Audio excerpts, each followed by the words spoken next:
یا اندر گھس کے آگ لگا رہا تھا خدا نخواستہ، تو یا پلاننگ کر رہا تھا اب یہ پلاننگ تو خیر اس میں کیا، عمران خان صاحب پہ تو یہی ہے نا، چلیے ان پہ پلاننگ کا الزام ہے. اب یہ سارے الزامات میں ثابت ہونا ہے، اور الزامات جب ثابت ہوں گے تو پھر وہ شکل نہیں رہتی جو ایف آئی آروں میں درج ہوتی ہے. یہ ہم سارے مختلف اوقات میں عدالتوں کی کوریج کرتے رہتے ہیں، اور عدالت میں جب معاملہ آگے بڑھتا ہے تو وہ بہت ڈرامائی ہوتا ہے. بعض اوقات رخ ہی مقدمہ کوئی اور اختیار، کراس ایگزامینیشن میں چیزیں بدل جاتی ہیں، کراس ایگزامینیشن ہونا ہے، بہت کچھ ہونا ہے. تو اب مجھے لگتا ہے کہ یہ معاملات کی سمت ایک درست ہے. تو اس وجہ سے اب یہ توقع کی جا سکتی ہے کہ کچھ اگر ہماری عدالتیں اپنے پاؤں پر کھڑی ہوں اور اپنے قد سے کھڑی ہوں تو پھر عین ممکن ہے کہ ہمارے لیے کوئی نجات کی صورت یہیں سے نکلے. یا اگر لوور کورٹ میں جو جج صاحبان ہیں وہ نہ بھی اپنے پاؤں پر کھڑے ہوں، اور وہ چاہے نہ بھی انڈر ڈیوریس یا انڈر پریشر، جو کہ ایک تاثر جاتے ہیں، اس طرح سے بھی فیصلے کر دیں، تو ہائی کورٹس میں جب معاملات آئیں گے تو چونکہ وہ اپلیٹ کورٹ ہے، وہاں پہ پھر بہت کچھ اور مزید کھل جایا کرتا ہے. جی وہاں پر بہت کچھ اور بھی کھل جائے گا. تو دیکھیے اب مسئلہ یہ ہے کہ ہماری جو عدالتوں کا طرز عمل ہے، بالخصوص لوور جوڈیشری کا، وہ کوئی زیادہ قابل تعریف رہا نہیں پی ٹی آئی کے معاملے میں، سوائے چند ایک عدالتوں کے. بیشتر جو ہماری عدالتوں کے جج صاحبان ہیں وہ ایسا لگتا ہے کہ وہ ماحول سے متاثر ہو جاتے ہیں. مثال کے طور پہ عدت کے معاملے پہ سزا دینا اور ایسے جج کا ابھی تک جوڈیشری میں رہنا، یہ اس بات کی دلیل ہے کہ ان کو احتساب کی پرواہ بھی نہیں ہے. یہ ایک مسئلہ تو ہے نا. بالکل. تو ایسے یعنی پھر اگر کوئی اپروچ ہو سکتا ہے، ہماری بدقسمتی ہے کہ اپروچ کرنے والے بھی موجود ہیں، اپروچ ہونے والے بھی موجود ہیں. تو ایسی فضا میں یقینی انصاف کی توقع تو نہیں کی جا سکتی شاید اس موقع پہ، لیکن ایک بات طے ہے کہ اب معاملہ جو ہے وہ کم از کم نتھرے گا ضرور. وہ جو ایک کیفیت تھی نا کہ الزام جناب آپ نے یہ کر دیا، آپ نے وہ کر دیا، اور دوسری طرف سے یہ کہ ہم نے کچھ نہیں کیا، جو کچھ کیا وہ آپ نے خود کیا، اس میں کمی ہے. اصل میں درکار ہی نتھرنا تھا جی، اور نتھرنے میں تاخیر ہی پرابلم کو گدلا کر رہی تھی. اور اب اگر اس معاملے پہ ہم آ گئے ہیں تو اس کو آپ دس پہ دیکھ لیں یا دیٹ پہ، جو بریک سے اپنا شروع ہونے سے پہلے باجوہ صاحب بھی بین السطور کوئی اور بات کر رہے تھے، یہیں سے آغاز ہوگا. اور میرا نہیں خیال کہ اس میں جتنے لوگ نامزد ہیں وہ سب کے سب بے گناہ قرار پائیں، یا جتنے نامزد ہیں سب کے سب کو سزا ہو. اس میں ہوگی ضرور سزا، اور اکثر جو عام ورکرز ہیں ان کے لیے رہائی کا امکان بھی ہے، تاکہ وہ جو ایک اعتماد سازی کی یا جو بے گناہ کی رہائی ہے اس کا عمل فطری طور پر شروع ہو. ظاہر یہ لگتا ہے. اور جاوید صاحب یہ اگر شروع ہونے کو یا کرنے کی کا فیصلہ ہوتا یا نیت ہوتی تو یہ تقریباً سال پہلے بھی شروع ہو سکتے تھے کیسز. یہ ٹرائل جو شروع پراپر جو ٹرائل شروع ہوا ہے، فرد جرم اتنا لمبا، اس میں نا پرابلم آ رہا ہے نا، اس میں یہ ہے کہ جب ایک خاص مدت گزر جاتی ہے اور آپ چالان پیش نہیں کر سکتے تو ملزم ضمانت کا استحقاق حاصل کر لیتے ہیں. جی یا آصف سعید کھوسہ صاحب کی ججمنٹ بھی ہے. تو اب ایک تو یہ ہے کہ وہ اس کا ضمانتوں کا استحقاق حاصل نہ ہوا جائے تو اس کے پیچھے آپ کسی درجے میں اگر آپ بدگمانی کرنا چاہیں تو یہ بھی موجود ہے. تو ایک تو یہ معاملہ ہے، اور اس کے ساتھ دوسری بات یہ ہے کہ میں دست بستہ عدالتوں کی خدمت میں دست بستہ عرض کرنا چاہتا ہوں، ایک زیر سماعت مقدمے کے حوالے سے نہیں لیکن طریقہ کار کے حوالے سے، اور مجھے لگتا ہے کہ یہ بات شاید کرنا اس وقت مناسب ہے. کیا وہ یہ ہے کہ ایک واقعہ ایک ہے، اس کے مقدمے 40 ہیں. 40 تو میں نے اصطلاحاً کہا ہے، مطلب کہیں 10 ہے، کہیں 12 ہیں عمران خان صاحب پہ. اچھا، مقدمہ ایک ہی ہے. اب ایک ہی مقدمے میں جب اس کی 12 ایف آئی آریں کٹی ہوئی ہیں تو بہتر یہ ہے کہ 9 مئی کے تمام مقدمات ایسا نہ ہو کہ کوئی اٹک چل رہا ہے، کوئی پشاور چل رہا ہے، کوئی جیسے لاہور چل رہا ہے، کلب کر دیے جائے. ان کو 9 مئی کے مقدمات میں جج صاحبان کے پاس یہ اختیار موجود ہے، وہ ہائی کورٹ کو چٹھی لکھ سکتے ہیں، ریفرنس بھیج سکتے ہیں کہ جناب یہ اور میرا خیال ہے کہ ملزموں کو بھی یہ درخواست کرنی چاہیے کہ جناب آپ میرے 9 مئی کے جتنے بھی واقعات ہیں میرے سر میرا خیال ہے if I am not wrong یہ کانسٹیٹیوشن کا آرٹیکل 10 یہ بائنڈ کرتا ہے کہ ایک ہی نوعیت کے رجسٹر میں مقدمات نہیں چل سکتے یا دو سزائیں نہیں ہو سکتی. ایک ہی طرح کے کیسز میں دو سزا نہیں ہو سکتی. نہیں دو سزائیں تو نہیں ہو سکتی, وہ تبھی ہے نا جب دو کیسز. مسئلہ یہ ہے کہ کیسز بھی تو بنا دیے گئے ہیں نا, تو ایک تو ان ساری ایف آئی آروں کو اکٹھا کر اسے کلب کر دیں, اسے کلب کر دیں ایک جگہ لے آئیں. ہائی کورٹ یا سپریم کورٹ کا بائنی بینچ بھی ہے, ٹھیک ہے, اس سے پوچھا جا سکتا ہے, یہ ریفرنس بھیج سکتی ہے کورٹ. تو اس میں ایک تو یہ مثلا عمران خان کے اوپر مقدمہ کیا ہے جی, پلاننگ کی ہے. اچھا وہ اس میں وہی دو گواہ ہیں, ایک سب انسپیکٹر اور ایک اے ایس آئی جو چھپ کے زمان پارک میں چلے گئے تھے اور وہاں پر پلاننگ ہو رہی تھی اور انہوں نے سن لیا. یہ پروسیکیوشن کے گواہ. پلاننگ اب کہاں کی, اب پلاننگ جی ایچ کیو حملہ کیس بھی ہے, پلاننگ یہ والا کور کمانڈر ہاؤس کا حملہ بھی. پلاننگ ایک ہی زمان پارک میں پلاننگ ہوئی ہے. اب وہ جو اس میں بلکہ 4 کورٹس, میں اس میں صرف ایڈ آن کر دوں کہ 12 کیسز میں سے 4 کورٹس ایسی ہیں, 4 کیسز ایسے ہیں جس میں عمران خان صاحب کی ضمانت منظور ہو چکی ہے. 5ویں میں نہیں کی ایک جج صاحب نے, اور باقی جو اور باقی سارے ان میں ہو سکتے ہیں. اب جب اسی طرح بہت سارے مقدمات میں ایک ہی شخص ہے نامزد, ایک ہی شخص ہے, وہ فیصل آباد میں بھی تھا, وہ لاہور میں بھی تھا, اور شاید لاہور میں بھی 2 جگہ پہ, میں مثالن عرض کر رہا ہوں. تو ایسے تمام ایف آئی آروں کو اکٹھا کر کے آگے چلنا چاہیے, بجائے اس کے کہ ہم نظام انصاف کا مذاق اڑائیں بعد میں, یا نظام انصاف خود اپنا مذاق اڑوائے. اس سے بہتر ہے کہ یہ ساری چیزیں ایک جگہ اکٹھی کر کے ایک آرڈر میں پتہ چلے کہ جی عمران خان 700 مقدمات میں مطلوب ہے, اور عمر ایوب جو ہیں یہ 500 مقدمات میں مطلوب ہے, اور ایک ہی ہے. بھائی 9 مئی والے مقدمے ہیں تو سارے ایک جگہ اکٹھے ہوں, 10 مئی والے ہیں تو وہ سارے ایک جگہ اکٹھے ہوں. اور اس میں دیکھا جائے کیونکہ 20 جگہ تو پلی آف ایلیبائی لینی ہے نا, کہ میں ہے ہی نہیں تھا جناب جی, اگر میں یہاں تھا تو وہاں نہیں تھا. میرا خیال ہے, اور جب آپ یہ کریں گے تو آدھے مقدمے تو ویسے اڑ جائیں گے. سر یہ اپنی استدعا کی ہے نا, استدعا کی, امید ہے اس پہ غور ہوگا. اب چونکہ جب یہ معاملہ ہو رہا تھا تو وہاں ملاقاتیں بھی بڑے عرصے. ہاں جی, وہ ساری قیادت آئی ہوئی تھی بشمول وہ چٹھا صاحب, جو آپ کے احمد چٹھا صاحب, وہ دھر لیے گئے تھے. پھر عمر ایوب صاحب بھی تھے, شیخ رشید اور ان کے جو بھانجے ہیں, شیخ راشد کے بھتیجے, ہاں وہ بھی تھے. فواد چوہدری صاحب کی بھی آج ملاقات ہوئی. وہاں علیمہ خان صاحبہ اور مسٹر گوہر اور سلمان اکرم راجہ کی تکرار بھی ہوئی, جو ڈی چوک میں شہادتیں ہوئی ہیں اس کے نمبر کے اوپر. تو علیمہ بی بی نے تو خاصا ان کو ریشنلی کچھ سوال. اچھا ویسے آج میں نے یہ جامی صاحب یہ سوال کیا تھا سلمان اکرم راجہ صاحب سے, وہ کیا کہتے ہیں, انہوں نے کہا جی تکرار والی تو کوئی کیفیت نہیں تھی وہاں پہ, ظاہری بات, اور گفتگو ہو رہی تھی, اور یہ اس طرح کی گفتگو روزانہ ہوتی رہتی ہے, ہر مقدمے پہ ہوتی ہے. انہیں حق ہے سر اس کی وضاحت, یہ ان کا کہنا تھا, ان کا حق ہے. لیکن وہ علیمہ بی بی کا استدلال یہ تھا کہ آپ نے یہ نمبر ویریفائی کیا ہے, ہو سکتا ہے تعداد اس سے زیادہ ہو, آپ ان کے گھروں میں گئے ہیں, آپ نے کوئی قوائف کا کوئی ڈیٹا کا بندوبست کیا ہے. تو اس پہ پھر بیرسٹر گوہر دلیل دیتے رہے, تو سلمان صاحب بیرسٹر گوہر کی سپورٹ کر رہے تھے. خیر یہ تو ایک چھوٹا واقعہ ثانوی. شیخ رشید کو جفے لگائی تھی, گلے لگایا انہوں نے, مسکرا کے خان صاحب ان سے ملے بڑا پرجوش طریقے سے. لیکن ایک بڑی باریک سی ملاقات ہوئی جو 3-4.5 منٹ کی تھی وہیں پہ, وہ فواد چوہدری صاحب کی تھی, وہ بھی پیش ہوئے ہوئے تھے. مسرت چیمہ بھی ملی. اب جب فواد چوہدری ملے ہیں تو ان کے پاس تھے عمر ایوب صاحب. تو فواد صاحب سے ہماری بھی گفتگو ہوئی ہوگی آپ کی, انہوں نے تو مجموعی تاثر دیا کہ بڑی اچھی ملاقات تھی. جی خان صاحب وہیں کھڑے ہیں جہاں پہلے دن کھڑے تھے, اور یہ ہے کہ جی he was looking more energetic than ever and he was looking more healthier than ever. ویٹ شیٹ کر رہے ہیں اور کمال ان کا جناب, ہاں چور صاحب ان کی بتا رہے تھے, لیکن کوئی اور بات نہیں بتائی. میری تسلی نہیں ہوئی. تسلی اس لیے نہیں ہوئی کہ ایک سائڈ پہ کھڑے ہیں عمر ایوب, دوسری سائڈ پہ کھڑے ہیں فواد, تو اتنی گفتگو تو نہیں ہوئی ہوگی. تو ایک تیسرا نوجوان وکیل بھی وہاں کھڑا تھا, تو میں نے اس سے پھر پوچھا فون کر کے کہ یار کی سنے تو یہ دونوں بندے تو خبر نہیں دے رہے. عمر ایوب صاحب فون نہیں اٹھا رہے تھے, فواد صاحب نے جو کہانی بتائی وہ سادہ سی تھی.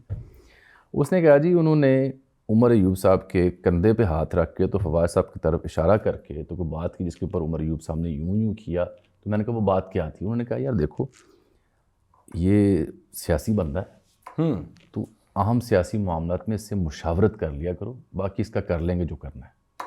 صحیح. تو مجھے لگا کہ ان کے لیے اچھا گرین سگنل آیا فواد صاحب کے لیے. تو عمر ایوب صاحب کو پابند کیا, اور ساتھ جو 5 رکنی کمیٹی بنی ہے مذاکرات کے لیے, اس میں ایک شخص کا اومیشن جو ہے وہ بڑی معنی خیز ہے. کس کی بلا؟ جو اس نے فیصل چودھری نے اعلان کیا ہے، سلمان اکرم راجہ، عمر ایوب، حامد رضا قادری اور اسد کیسر اور ایک صاحب اور کیا ہے وہ، گور صاحب نہیں ہے اس میں؟ نہیں، گوہر صاحب نہیں ہے. ٹھیک ہے صحیح. ابھی اس طرح کی کمیٹیاں پہلے بھی ویسے یہ مذاکرات بنا تو ایسے بنی اس طرح سے ہے جیسے کئی مذاکرات شروع ہو گئے ہیں اور اب وہ پوچھ رہے ہیں کہ یار کون کس نے بات کرنی ہے، بتائیں آپ کو کس کے پاس مینڈیٹ ہے. مذاکرات کا باقاعدہ اس کا اعلان کیا، مدعا وہی ہوا، اسی مدعے پہ ہم آ رہے ہیں. وہی سیزن شروع ہو چکا، کدھر ہو رہے ہیں مذاکرات؟ سیزن 3 ہے یہ پہلے حبیب صاحب سے آپ ذرا پوچھ لینا کہ مولانا کا در جو ہے وہ دوبارہ سے حاضریوں سے کیوں بھرا پڑا ہے.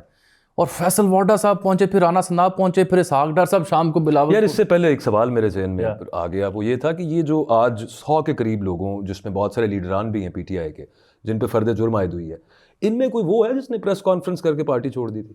نہیں، جو کہ پرچوں میں تو ہے. نہیں. اچھا ان پہ نہیں لگائی سیٹنگ میں تو کئی نکل گئے.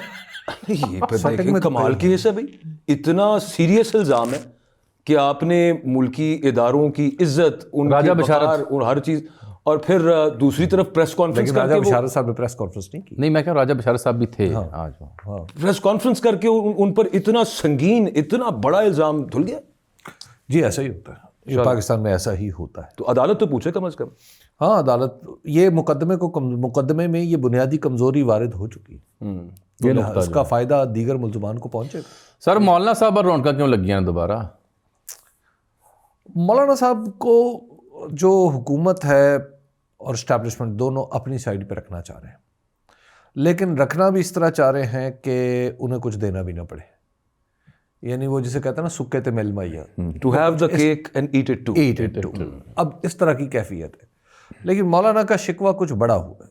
مولانا کا شکوہ یہ ہے کہ بلاول بھٹو زرداری صاحب نے پرسنلی ان سے وعدہ کیا تھا کہ جناب یہ جو مدارس والا اور رجسٹریشن والا بل ہے اس کو میں پاس کرواؤں گا.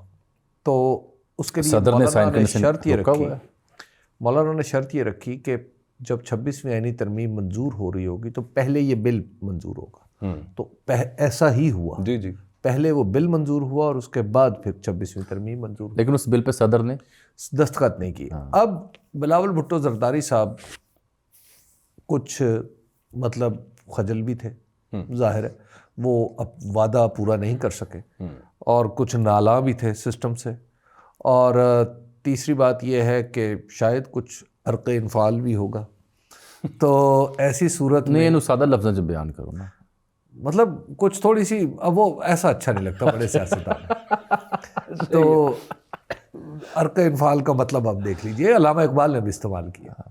اچھا خیر، اس کے ہم مانی کئی اور بھی جملے ہیں نا. نہیں تو اب وہ جو صورت ہے ان کی، ایک تو یہ ہے کہ انہوں نے وعدہ کیا ہے، وعدہ نہیں کیا، تجویز دی ہے کہ ہم ایک مشترکہ اجلاس بلا کے، اب صدر صاحب نے جو یہ دستخط نہیں کیے، مشترکہ اجلاس بلا کے ہم اس کو منظور کرا دیں گے. ان کے والد صاحب دستخط کرنا بھول گئے ہیں کیا؟ نہیں، والد صاحب نے کیے انک نہیں ہے. نہیں، والد صاحب نے دستخط نہیں، والد ماجد نے دستخط نہیں کیے، اور فرزند ارجمند کہہ رہے ہیں کہ اپنے ہی والد کے خلاف ہم ایک مشترکہ اجلاس بلائیں گے. تو آفرین ہے ایسی سیاست پہ بھی. تو مولانا فضل الرحمان اس پہ ہنسے، تو انہوں نے کہا جی اگر دستخط نہیں ہو سکتے تو پھر مشترکہ اجلاس کیسے ہوگا، میں یہ کیسے مان لوں. پھر فیصل وارڈا صاحب آ گئے. فیصل وارڈا صاحب جہاں کے پیغام رساں ہیں وہیں کا پیغام لے کے آئے کہ انہوں نے مولانا کو اونچ نیچ سمجھائی، مولانا نے ان کو اونچ نیچ سمجھائی. تو بات وہ بھی فی الحال نہیں مانی. پھر اب حکومت والے گئے، رانا ثناء گئے، اور رانا ثناء کی ملاقات کی خاص بات یہ ہے کہ فیصل وارڈا تو باہر آئے نا کامران مرزا کے ساتھ گفتگو کی، رانا صاحب نہیں گل کر کے گئے. جی تو اب رانا ثناء اللہ صاحب نے بھی کوئی بات نہیں کی، لیکن بہرحال وہ بھی اسی کنونس کرنے کے چکر میں ہے کہ مولانا فضل الرحمان نے چونکہ 8 تاریخ کو پشاور میں جلسہ بلا رکھا ہے، وہاں پہ کوئی ایسا اعلان نہ کرتے جو حکومت کے خلاف جائے. تو کیونکہ وہاں کی صورتحال پہلے بھی مخدوش ہے، اور کہیں پی ٹی آئی اور یہ جو جے یو آئی ہے ایک دوسرے کے قریب نہ آ جائیں. اچھا اب معاملہ یہ چل رہا ہے کہ جو ان ملاقاتوں سے سیکھا اور سمجھا جا رہا ہے، دیکھیے اس کے پیچھے 2 اپروچز ہیں چل رہی. اپروچز وہ کہیں لکھی ہوئی تو شاید ابھی نہیں ہے، لیکن سوچ بچار اس امر پہ ہے. اور ابتدا میں بھی ہوئی تھی 2024 کے الیکشن کے بعد کہ نواز شریف صاحب اور بلاول بھٹو زرداری صاحب کے درمیان 2.5 سال کی ٹرم بانٹ لی جائے اور کچھ اسی طرح کی کیفیت بلوچستان میں ہو. صحیح. بلوچستان میں پیپلز پارٹی کی کوشش یہ تھی جناب صدر آصف علی زرداری کی طرف سے کہ وہ اپنے ہی ایک نوجوان کو سرفراز بگٹی کی جگہ بٹھائیں، لیکن سرفراز بگٹی صاحب کا قلعہ بڑا مضبوط ہے تو لہٰذا انہیں فی الحال ہٹانا مشکل ہے. جیسے گورنر پنجاب کا مضبوط تھا، گورنر بھی تو کوئی اور آ رہا تھا، جیسے گورنر سندھ کا مضبوط ہے. ہاں تو ان کا قلعہ بڑا مضبوط ہے، اس لیے وہ تو ہل نہیں رہے جس قلعے سے وہ بندھے ہوئے ہیں. تو پولیٹیکلی اس معاملے کو 2.5 سال ایک بات بیچ میں چلی ہوئی ہے جس کے اوپر کام ہو رہا ہے. تو مولانا فضل الرحمان کے قریبی لوگوں کا خیال یہ ہے کہ بلاول بھٹو زرداری صاحب دراصل یہ جو ارینجمنٹ کر رہے ہیں نا، یہ اس ٹائم کے لیے کر رہے ہیں کہ اپنی باری کے لیے، اپنی باری کے لیے کر رہے ہیں جب وہ وزیر اعظم ہوں گے.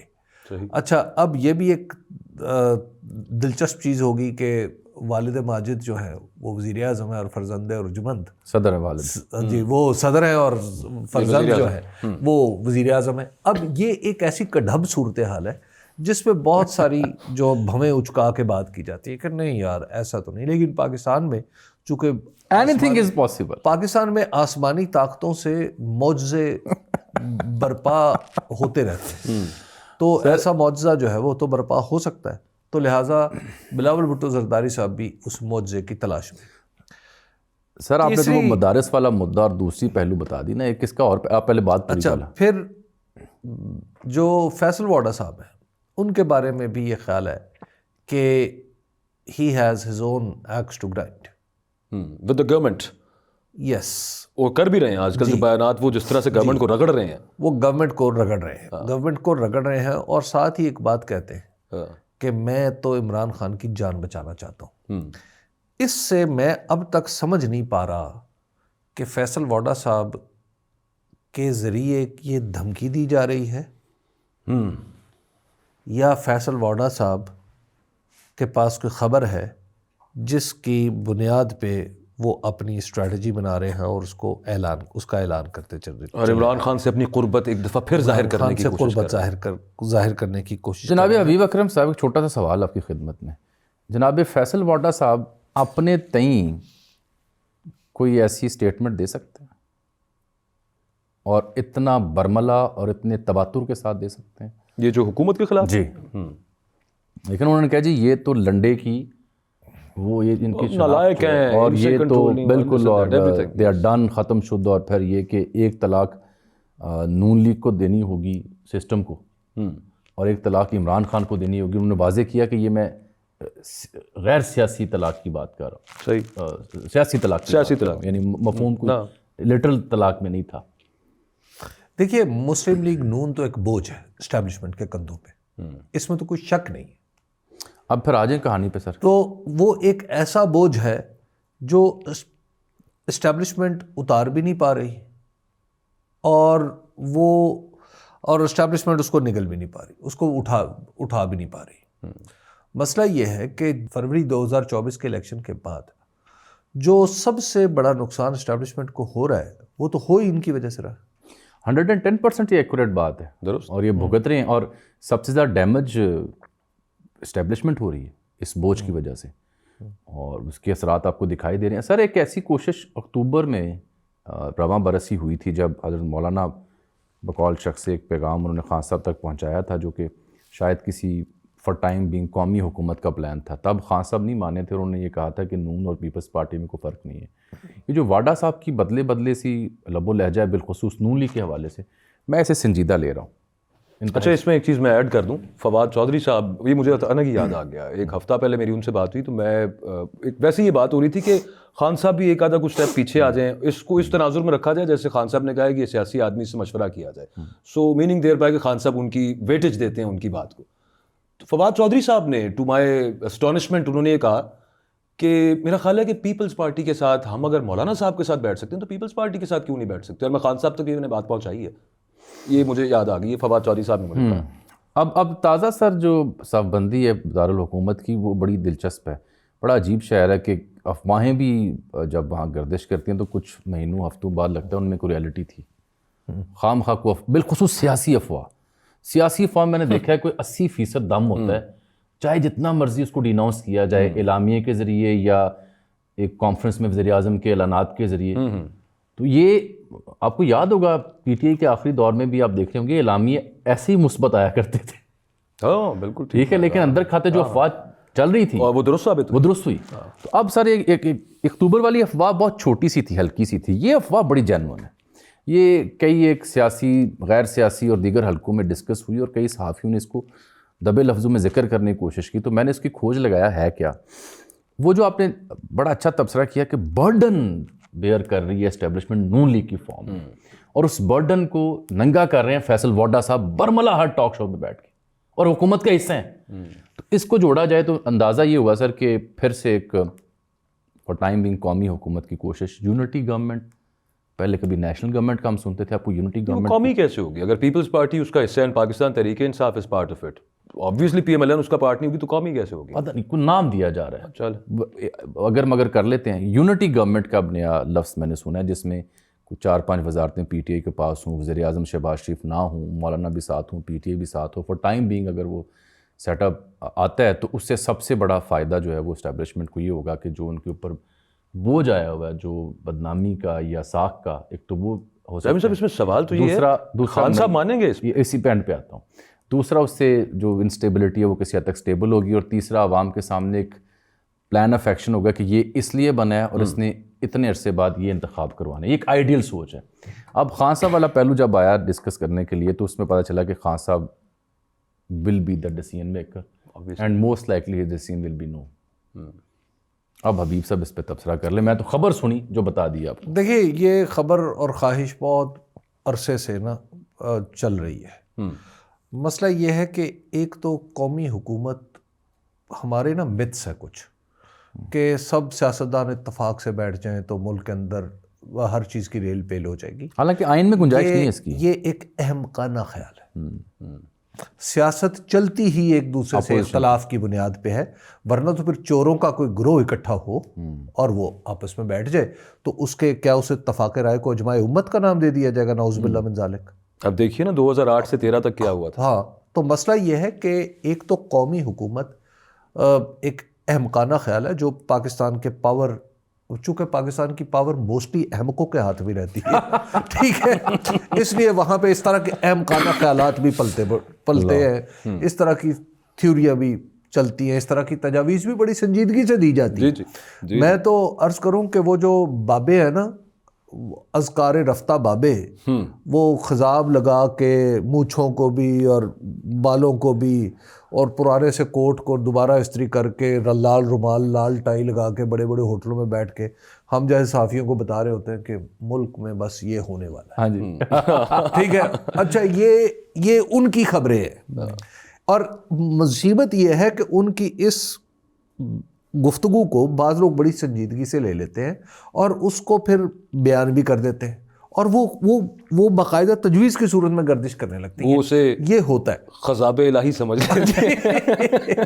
اچھا اب نہیں, میں تو اس لیے سمجھتا ہوں آپ جتنا مرضی احمقانہ کریں ہوگا احمقانہ مسئلہ. نہیں دیکھیے آپ کی تو خبر سوچ رہے نہیں, میں تو کہہ رہا ہوں فیصل واڈا جو ہیں وہ آپ کے خیال میں صرف مدارس بل ڈسکس کرنے کے, اور آپ کو پتا ملاقات کتنی دیر کی ہے؟ نہیں مدارس بل نہیں ڈسکس کرنے کے, ملاقات کتنی دیر کی ہے؟ 2.5 گھنٹہ طویل ملاقات ہے. اچھا جامی صاحب, اگر یہ کوئی حکومت بننی ہے نا تو یہ مجھ سے ایک بات لکھوا لیں کہ فیصل واڈا اس میں نہیں ہوں گے یا فیصل واڈا اس میں قاصد بھی نہیں ہوں گے. نہیں میرا خیال ہے ٹھیک ہے نا, میں آپ کو یہ عرض کرتا ہوں فیصل واڈا پھر مدارس بل نہیں ڈسکس نہیں, میں آپ کو یہ تو پوری ذمہ داری سے عرض کرتا ہوں. وہ تو ٹھیک ہے, آپ نے ان کا وین کیا, وہ ہمارے بھائی ہیں, ہمارے بڑے محترم سینیٹر ہیں, لیکن اس کا یہ مطلب نہیں ہے ان کے اوپر وہ بوجھ بھی ڈال دیا جائے جو وہ اٹھا نہ پائے. سر یہ بس اس میں دیکھیں وہ جگہ بنانے کی تو سوچ رہے ہیں اس وقت. 6 سال کی سینیٹری تو پکی ہے نا. ہاں تو بس ٹھیک ہے, بھائی اتنا کام میں اور کی ہے, مزے کریں, کون سی وزارت لی ہوئی ہے. اچھا تو آپ کہہ رہے تھے کہ اس کا کوئی امکان آپ کو نظر نہیں آ رہا, اور خان صاحب نہیں مانیں گے تو پھر تو بالکل ہی نہیں ہے. سر اس پہ آ جاتے ہیں. آج جو فارمیشن کمانڈرز کانفرنس کا جو اعلامیہ ہے جامی صاحب, بڑی اچھا یہ بنیادی طور پر کئی نکات جو ہے نا وہ خصوصاً 26 نومبر کے حوالے سے ہیں جی، جیسے کہ فورم نے پاک فوج کی دارالحکومت کی اہم سرکاری عمارتوں کو محفوظ بنانے اور قابل احترام غیر ملکی وفود کو دورہ پاکستان کے دوران محفوظ ماحول فراہم کرنے کی غرض سے پاک فوج کی تعیناتی کے خلاف کیے جانے والے بدنیتی پر مبنی پروپیگنڈے پر تشویش کا اظہار کیا. یہ 3-4 پیراگراف ہیں, کافی ہیں اور بہت ساری چیزیں ہیں. پھر اس میں حکومت فیک نیوز کے حوالے سے اچھی چیزیں ہیں. نہیں حکومت سے ایک مانگ کی گئی ہے بڑے سخت لفظوں میں کہ حکومت یہ جو فیک نیوز اور پروپیگنڈا اورینٹڈ جو پلانڈ چیزیں ہو رہی ہیں ان کے خلاف نہ صرف قواعد و ضوابط بنائے بلکہ ان کے عمل درآمد کو یقینی بنائے اور ساتھ ان کو سزا دلوائے. یہ حکومت سے مانگ کر رہا ہے فارمیشن. مجھے تو یوں لگا کہ چونکہ حکومت ہی آج کل فارمیشن پھیلا رہی ہے. فارمیشن کمانڈر اس لیے انتہائی اہم ہے کہ ہم تو کور کمانڈر کانفرنس کانسیپٹ سے آگاہ ہیں کہ تمام کورس کے کمانڈرز آ کے بیٹھے ہیں, لیفٹنٹ جنرل جو ہیں. فارمیشن کمانڈر کا مطلب یہ ہے کہ جتنی پاکستان بھر میں فارمیشنز ہیں, جی بریگیڈیئر رینک سے آنورڈ جتنے فارمیشن کمانڈر ہیں سارے کے سارے پورے ملک کی فوج کی نمائندہ وہاں بیٹھے ہوئے ہیں اور 2 روز تک یہ کانفرنس ہوئی ہے.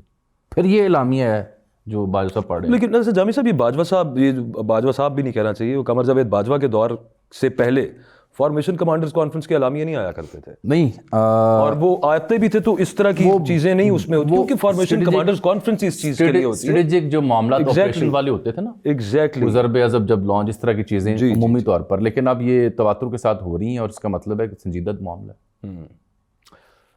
تو یہ آپ سمجھتے ہیں کہ یہ پاکستان تحریک انصاف کو وعید سنائی جا رہی ہے؟ تحریک انصاف کے لیے کوئی اچھی خبر نہیں ہے اس اعلامیے میں. اس کی وجہ یہ ہے کہ اس اعلامیے میں نام تو نہیں لیا گیا, لیکن بہرحال ایک پورے کا پورا جو اس کا تاثر ہے وہ یہی ہے کہ پاکستان تحریک انصاف کے لیے کوئی اچھی خبر یا نرمی کا کوئی پہلو تو اس میں نہیں ہے. تو یہ بات, اور اس کے ساتھ ساتھ یہ بھی کہ جو خبروں کا معاملہ ہے کہ جن کو پروپیگنڈا کیا جا رہا ہے یہ بھی اصل معاملہ اسی طرف جاتا ہے, یعنی تحریک انصاف کی طرف ہی جاتا ہے. تو اس کو اگر اس سارے میں جو ضمیر غائب ہے وہ تحریک انصاف ہے, صحیح, تو اس میں تو کوئی شک نہیں ہے. اور کچھ حصہ ظاہر ہے اس کا آپریشنل ہے. دیکھیے جہاں تک یہ فوج کے اوپر جن لوگوں نے کوئی اعتراضات کیے کہ جناب یہ کیا ہے, ادھر انہوں نے خدا نخواستہ گولی چلائی ہے, یہ بات انفاؤنڈیڈ ہے. یہ بات تو ماننی چاہیے نا ہمیں کہ کسی نے گولی چلائی ہے تو کس نے چلائی ہے اس بات کا تعین اب تک نہیں ہو سکا. ایک بات. بالکل ٹھیک. دوسری بات یہ ہے کہ جو میں نے اپنی آنکھوں سے جو دیکھا ہے وہ میں نے فوج کو شارع دستور سے آگے نہیں دیکھا. یہ حبیب صاحب کی بالکل ٹھیک گواہی ہے. ٹھیک ہے, فوج ایک خاص حد سے آگے نہیں گئی. فوج کو میں نے کھڑے ضرور دیکھا ہے, بالکل ٹھیک کہہ رہے ہیں. فوج نے کہیں انگیجمنٹ نہیں کی بلکہ میری آنکھوں کے سامنے. بلکہ حبیب صاحب ہمارے دوپہر میں وہاں پہنچنے سے پہلے جب فوج وہاں تھی جو لوگ پہنچے وہ تو ایک دوسرے سے گلے مل رہے تھے. 26 تاریخ فوجیوں نے تو اٹھا کے کارکنوں کو اوپر بھی چڑھایا. جی وہ دیکھی تھی فوٹو. 26 تاریخ کو جو میں نے اپنی آنکھوں سے دیکھا ہے میں وہ بتا رہا ہوں. اب اس سے یہ دیکھیے فوج کا آگے آنا, وہ پولیس کی طرح آگے نہیں آتی فوج, نہ اس کی وہ ٹریننگ ہے. تو فوج کے سپاہی کے اوپر کوئی خدا نخواستہ یہ الزام لگائے کہ اس نے پولیس کی طرح بیہیو کیا ہے, یہ ایک بالکل بے سروپا بات لگتی ہے اب تک. بالکل میں نے جو چیزیں وہاں دیکھی ہیں میں ان کی روشنی میں. وزارت داخلہ کی پریس ریلیز بھی آ گئی تھی. اچھا وزارت دیکھیے اس میں سر کیا یہ بات درست ہے کہ اس رات پھر اینٹی رائٹ فورس منگوائی گئی تھی؟ اچھا ایک تو یہ بات ہو گئی. اس کے بعد اب آ جائے گولیاں کس نے چلائی, یہ کوشچن تو اب کوئی مانتا ہے اور کوئی نہیں مانتا. یعنی ہو گیا سر, یہ تو طے ہے چلی ہے. اچھا وہ لگی کتنوں کو ہیں اور کس کی گولی کس کو لگی ہے یہ ابھی it is yet to be determined. اچھا پی ٹی آئی تو کہہ رہی ہے حکومت نے چلائی ہے, اور میرا خیال ہے کہ یہ ایک جائز بات. رینجرز اور پولیس تھے, رینجرز اور پولیس وہاں موجود تھی, تو انہی میں سے کسی ایک نے گولی چلائی ہوگی, یہی امکان ہے نا. فوج کی تو دیکھیے فوج سے تمام تر میں اب سیاست میں فوج کی مداخلت کے میں سخت ناقدین اور خلاف ہوں. بالکل. لیکن اس پرٹیکولر واقعے میں اگر یہ کہا جائے کہ فوج نے شرع دستور سے آگے بڑھ کر کوئی کردار ادا کیا تو میں نے اس کو نہیں دیکھا. ڈیفینیٹلی وہ اس وقت تک ہو جاتا, وہ کردار ادا ہو جاتا 3 بجے کے قریب ہی, لیکن یہ کردار ادا نہیں ہوا. اس میں الجزیرہ نے جو اس پہ سٹوری کی ہے, پہلے اس سے پہلے ڈفرینٹ اور BBC اور ادر انٹرنیشنل پبلیکیشنز جو اس پہ کر چکی ہیں. الجزیرہ کی سٹوری میں تو ایک اور بات واضح ہے کہ دوپہر کے ٹائم پہ ہی ایک شخص کو گولی لگ چکی تھی جس کی ہلاکت ہوئی, وہ جو کوٹلی ستیاں سے, مجھے نام ان کا بھول گیا, انیس شہزاد ستی, جس کے گھر شاہد خاقان عباسی بھی گئے تھے. جی, وہ دوپہر کے ٹائم پہ, اس کا مطلب ہے کہ دوپہر میں بھی فائرنگ ہوئی ہے, پھر رات میں فائرنگ الگ ہے. دوپہر کی فائرنگ تو وہ بہت سارے ہیں, 3 بجے کی فائرنگ کا تو میں خود گواہ. ہاں, وہی آپ نے اس کا ذکر, ہم وہیں رہے تھے سر. 3 بجے کی فائرنگ تو بالکل وہاں پہ ہوئی ہے. اب دیکھیے, اور اس وقت وہاں پہ لوگ کہہ رہے تھے, لیکن اب ظاہر ہے لوگوں کے کہنے پہ اس طرح تو یقین نہیں کیا جا سکتا جب تک آفیشیلی خود اپنی آنکھوں سے نہ دیکھا جائے یا اس طرح کا کوئی واقعہ نہ دیکھا جائے. سر اس وقت تک تو لوگ ڈسپرس بھی تھوڑا ہو گیا نا, جب آنسو گیس چلے, شیلنگ. دیکھیں سر, اس میں فوج کا جو آپ نے, میں صرف ایک چھوٹی سی چیز عرض یہ کرنا چاہتا ہوں کہ جو چاہے وہ PTI سے تعلق رکھنے والے ہوں, چاہے وہ انٹرنیشنل میڈیا ہو, اگر کہیں پہ وہ یہ تاثر دینے کی کوشش کرتے ہیں یا دیتے ہیں کہ فوج کا جب بیچ میں نام آتا ہے تو وہ اس سینس میں نہیں آتا کہ that they were holding guns and they fire directly. وہ چین آف کمانڈ کے حوالے سے ان کا ذکر آتا ہے بیچ میں کہ حکومت جو ہے یا محسن نقوی صاحب جو ہیں, یہ وہاں سے کہاں سے آرڈر لیتے ہیں, وہ تو پھر ان کو جوڑتے وہاں پہ جا کے لوگ. پھر تو آپ کچھ بھی کہتے چلے جائیں نا, پھر تو کچھ بھی کہتے چلے جائیں. بات یہ ہے کہ وزیر داخلہ اس پرٹیکولر دیکھیے, وزیر داخلہ محسن نقوی نہ ہوتے تو یہ الزام نہ لگتا اس طرح سے فوج پر, یہ بھی خیال نہ گمان نہ گزرتا کہ یہ وہاں سے آیا. اصل بات محسن نقوی ہے. محسن نقوی صاحب کا چونکہ موجودگی ہے اور محسن نقوی صاحب کو اسٹیبلشمنٹ کا آدمی سمجھا جاتا ہے, اس لیے سارے کے سارے الزامات ان کی طرف راؤٹ کر, جو کہ وہ ہیں. اچھا, اب یہ اسٹیبلشمنٹ کے آدمی, لیکن یہ ضروری نہیں ہے کہ سارے کام جو ہے وہ وہی سے آرڈر لے کر. ہاں صحیح بات, ٹھیک ہے, ایک تو یہ بات ہے. اور گولیاں چلی ہیں, ان کے ذمہ دار کون ہے؟ اگر اس کا کوئی ایک شخص ذمہ دار ہے تو محسن نقوی صاحب, ایبسلیوٹلی, کیونکہ وزیر داخلہ ہیں اور اسی دن وہ آ کے بڑھ کے باتیں بھی کر رہے تھے. تو وزیر داخلہ کے سوا تو کسی کے اوپر یہ الزام جاتا نہیں. دفاعی پوزیشن میں وزیر داخلہ کو ہونا چاہیے. اور بدنام کروانے والے بنیادی طور پہ پھر محسن نقوی تو محسن نقوی صاحب سے پوچھا جانا چاہیے کہ بھائی اصل کیس کیا ہے. ٹھیک, اور محسن نقوی صاحب ہمارا وزیر داخلہ صاحب جو ہے وہ PCB کے چکر میں بیٹھا ہوا کہیں, وہ ابھی تک ہماری چیمپئنز ٹرافی کا قصہ نہیں حل ہو رہا. جو لہٰذا ہم دے رہے ہیں, یہ جو معاملہ ہے نا فوج کا, کہ فوج کے خلاف جو پروپیگنڈا ہوا, ایک تو وہ ہے وہ کسی صحافی نے نہیں کیا. دوسرا یہ ہے کہ ایٹ دا مومنٹ کچھ لوگوں کو یہ غلط فہمی ہوئی تھی کہ ایسا ہوا. جی, ٹھیک ہے نا. واقعہ جب کھلتا ہے اور اس کو جزیات کے ساتھ دیکھا جائے تو پھر اصل کردار کا تعین ہوتا ہے نا. تو یہ بات تو کسی درجے میں ٹھیک ہے کہ یہ شاید, لیکن میں نہیں سمجھتا کہ PTI نے اس کو استعمال کیا ہے. علیمہ خان صاحبہ نے یہ بات کی ہے. ہاں, شاید علیمہ خان سے پوچھا کہ فوج, رینجرز یا پھر پولیس کون ذمہ دار ہے, انہوں نے کہا تینوں.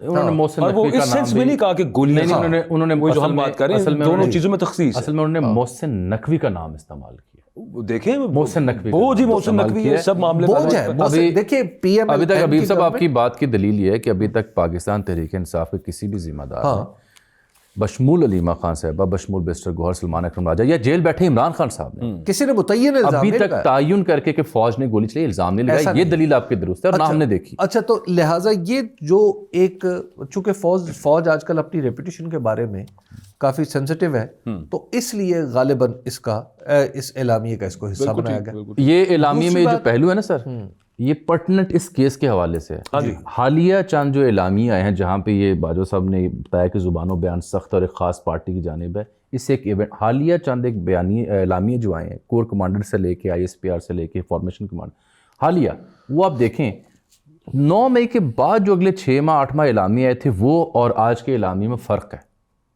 وہ کیسے؟ وہ فرق یہ ہے کہ 9 مئی کسی بھی پریس ریلیز یا کسی بھی اعلامیے کا مکمل حصہ ہوا کرتی تھی ریپیٹیشن کے ساتھ, اور اچھا ٹھیک, صحیح, اور اس کا اس طرح سے ذکر نہیں ہے. صحیح, یہ ایک پرٹنٹ ایونٹ کے اوپر جو فوج کی ریپوٹیشن کو ڈیمیج کیا گیا ہے اس کا جواب ہے, اور بتایا گیا کہ فوج اس میں انوالو نہیں ہے. اچھا, ایک چیز جامی صاحب, یہ صرف ایک لائن میرے نظر سے یہ پہلے بھی پڑھی تھی, بے لگام غیر اخلاقی آزادی اظہار رائے کی آڑ میں زہر اگلنے, جھوٹ اور معاشرتی تقسیم کا بیج بونے کے خاتمے کے لیے یہ تو مجھے لگتا ہے حکومت بھی مختوب ہے اس پر. ایک تو یہ آئیڈیلی یہ جملہ نہ ہوتا تو بہت اچھا تھا. نہیں یہ ان میں سے کون سا کام حکومت نہیں کر رہی؟ نہیں اس میں یہ ہے معاشرتی تقسیم یا جھوٹ یا زہر اگلنا. میں یہ ہے جملہ، لیکن آئیڈیلی ہماری فوج کی پریس میں یہ نہ ہوتا تو بہت اچھا تھا. لیکن بہرحال فوج کے اندر ایک سادگی جو ان کی ہے وہ تو ایک ظاہر ایک تسلیم شدہ چیز ہے کہ بعض اوقات فکروں کی باریکی کو اور الفاظ کے اثر کو شاید ان سے سمجھنے کی بہت بڑی توقع نہیں کی جا سکتی. آئی پی آر صاحب کو ایڈیٹر تو نہیں نا، تو جی ان کو اندازہ تو نہیں یہ جملہ نہ ہوتا تو بہتر تھا. لیکن اس کے ساتھ جو جڑی ہوئی بات ہے نا کہ سخت وہ قوانین بنائے جائیں. جی قوانین بھی موجود ہیں بالکل قوانین موجود ہیں، اور میں بالکل اس بات پہ مجھے یقین واثق ہے کہ آپ یہ جو اس کو نا کرمنلائز کر رہے ہیں نا، یہ اس سے پھیلایا جاتا ہے خوف، اور یہ انٹرنیشنلی آپ کے خلاف استعمال ہوتی ہے یہ چیزیں. آلریڈی ہو رہی ہیں اور آلریڈی ہو رہی ہیں. یہ جو اسٹینڈنگ کمیٹی ہے اس میں پلوشہ خان صاحبہ سینیٹر اس کی ہیں جو اس کی ہیں آپ اس میں جامی صاحب ایک بات بتائیں.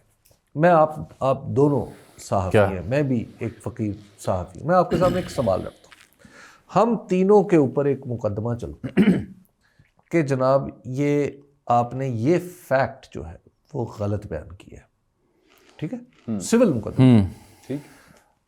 ہم جا کے کوشش کرتے ہیں وہ نوٹس ہم اس کے مطابق کمپلائنس کریں جاتے ہیں، اور ہم اپنی بتاتے ہیں کہ جناب ہم نے فیکٹ پیش کیا.